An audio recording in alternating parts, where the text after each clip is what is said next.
L'innovation sur Europe 1 à présent avec Anissé Mbida. Bonjour Anissé. Bonjour Ombline, bonjour Alexandre. Bonjour Anissé. Il va y avoir du nouveau dans les aéroports. On n'aura bientôt plus besoin de faire la queue pour enregistrer ses bagages.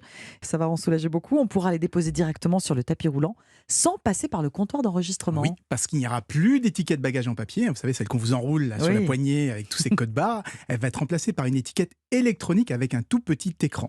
Alors ça va fonctionner un peu comme quand on fait son enregistrement à la maison, sauf que là, en plus de choisir son siège, on va aussi programmer cette étiquette électronique avec toutes les informations qui concernent le vol, tout ça grâce à son téléphone portable. Du coup, quand on arrive à l'aéroport, on n'aura qu'à poser son bagage, comme vous l'avez dit, directement sur le tapis roulant. C'est-à-dire, je précise bien que cette étiquette, elle reste sur son bagage, on la garde en permanence avec soi, on la programme à chaque fois qu'on doit faire un trajet. Du coup, on n'a plus besoin d'imprimer une étiquette comme on faisait aujourd'hui devant une borne automatique, ni de faire la queue au comptoir. Donc on devrait gagner un temps fou. Et alors cette étiquette qui reste sur le bagage, comme vous le disiez, il n'y a pas de risque que la batterie se décharge et qu'on perde finalement son bagage?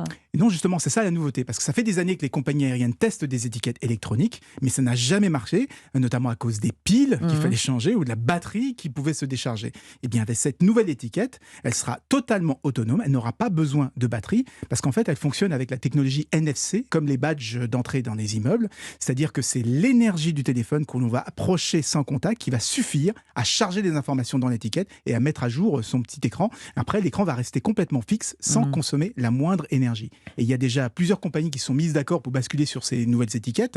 Lufthansa, Swiss, Austrian, China Southern et Alaska Airlines. Du côté d'Air France, on se donne encore le temps de la réflexion. Alors, on gagne du temps à l'enregistrement, c'est l'idée. Il reste quand même une question, Anissé. Est-ce qu'on va éviter les bagages qui s'entassent dans les aéroports, comme on a pu le voir d'ailleurs cet été? A priori, oui, puisque l'essentiel des problèmes venait du manque de personnel et des vols annulés. C'est pour ça que les compagnies veulent automatiser un maximum d'opérations. Donc c'est vraiment un signe des temps, il va falloir s'y habituer. La technologie qui pallie les problèmes de manque de personnel.